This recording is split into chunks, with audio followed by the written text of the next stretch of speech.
খলিফা হারুনুর রশিদের ন্যায় বিচার। সিরিয়ার একটি শহরের নাম ছিল রাকা।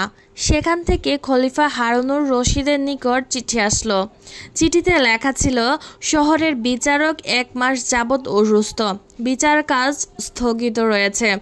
খলিফা যেন দ্রুত ব্যবস্থা গ্রহণ করেন। খলিফা চিঠির জবাব পাঠালেন, আগামী সপ্তাহের মধ্যে নতুন বিচারক আসবেন এবং 1 সপ্তাহের মধ্যে নতুন বিচারকও যোগ দিলেন। বিচার কাজ শুরু হয়েছে। স্থানীয় প্রহরীরা একজন বৃদ্ধাকে আসামি হিসাবে দরবারে হাজির করলেন। তার অপরাধ ছিল, তিনি শহরের এক রেস্তোরাঁ থেকে একটি রুটি আর মধু চুরি করার সময় হাতে নাতে ধরা পড়েছেন।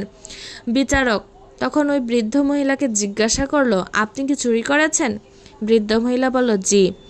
বিচারক তখন বলল, আপনি কি জানেন চুরি করা কত বড় অপরাধ ও পাপ?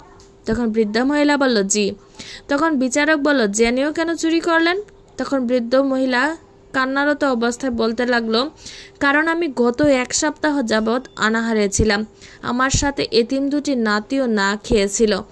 ওদের চেহারা ও কান্না সহ্য করতে পারিনি আমি, তাই চুরি করেছি। এছাড়া আমার আর কোনো উপায় ছিল না হুজুর। বিচারক আবার পুরো দরবারে একবার চোখ বুলিয়ে বললেন, কাল যেন নগর, খাদ্য, শরিয়া, আইন শৃঙ্খলা রক্ষাকারী বাহিনীর প্রধান এবং সমাজের গণ্যমান্য ব্যক্তিবর্গ সবাই উপস্থিত থাকেন। তাদের সামনে এই রায় দেওয়া হবে। পরদিন সকালে সবাই হাজির হলেন। বিচারকও যথাসময়ে উপস্থিত হয়ে রায় ঘোষণা করলেন। বৃদ্ধার চুরির অপরাধ প্রমাণিত হওয়ায় 50টি চাবুক, 500 দিনার রৌপ্য মুদ্রা আর অনাদায়ে 1 বছর কারাদণ্ড দেওয়া হলো। তবে অকপটে সত্য বলার কারণে তার হাত কাটা মাফ করা হলো। বিচারক প্রহরীকে চাবুক আনার নির্দেশ দিয়ে নিচে নেমে বৃদ্ধার পাশাপাশি দাঁড়ালেন। বিচারক বললেন, যে নগরে একজন বৃদ্ধা ক্ষুধার যন্ত্রণায় চুরি করতে বাধ্য হয়, সেখানে তো সবচেয়ে বড় অপরাধী সে, যে দেশের খলিফা। আর আমি এসেছি খলিফার প্রতিনিধি হয়ে। আমি যেহেতু তার অধীনে চাকরি করি, তাই 50টি চাবুকের 20টি আমার হাতে মারা হোক। আর এটাই হবে বিচারকের আদেশ। আদেশ যেন পালন করা হয় এবং বিচারক হিসাবে আমার উপর চাবুক মারতে যেন কোনো রকমের করুণা বা দয়া দেখানো না হয়। বিচারক হাত বাড়িয়ে দিলেন। 2 হাতে পরপর 20টি চাবুক মারা হলো। চাবুকের আঘাতে তার হাত থেকে রক্ত গড়িয়ে পড়ছে। সেই অবস্থায় বিচারক পকেট থেকে একটি রুমাল বের করলেন।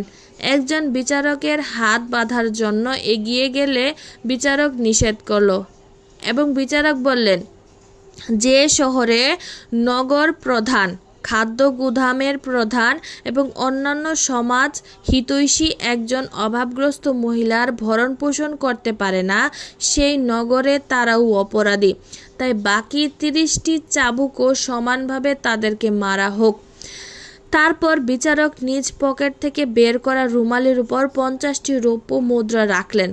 তারপর উপস্থিত সবাইকে বললেন, যে সমাজ একজন বৃদ্ধাকে চোর বানায়, যে সমাজে এতিম শিশুরা উপবাস থাকে, যে সমাজে সবাই অপরাধী, সে সমাজে সবাই অপরাধী।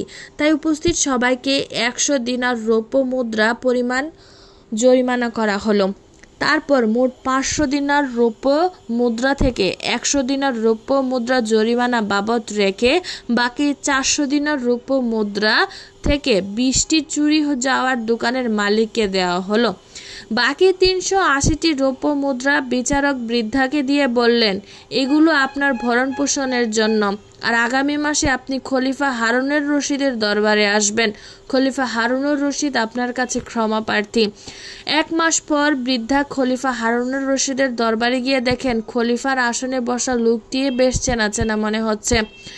মহিলা তখন ভয়ে ভয়ে খলিফার আসনের দিকে এগিয়ে যান। কাছে গিয়ে বুঝতে পারেন লোকটি সেদিনেরই বিচারক। খলিফার চেয়ার থেকে নেমে এসে বললেন, আপনাকে ও আপনার এতিম 2 নাতিকে উপোস রাখার জন্য সেদিন বিচারক হিসাবে ক্ষমা চেয়েছিলাম। আজ দরবারে ডেকে এনেছি প্রজা অধিকার সমুন্নত করতে না পারার অধম এই খলিফাকে ক্ষমা করে দেওয়ার জন্য। আপনি দয়া করে আমাকে ক্ষমা করে দিন। কতটা সৎ বিচারক ছিলেন তিনি। আর আমাদের দেশে বর্তমান অবস্থা কোনো একটা কাজে সরকার থেকে যদি কোনো একটা অনুদান একটা গ্রাম্য বৃদ্ধ মহিলার কাছে আসে, বিভিন্ন জায়গায় সেটা এই অফিস থেকে ওই অফিস, এইজন থেকে ওই দালাল থেকে সেই দালাল করতে 1000 টাকা অনুদান আসলে সেটা 10 টাকায় এসেও পৌঁছায় না বৃদ্ধার হাতে। বর্তমান অবস্থাটা ঠিক এমনই।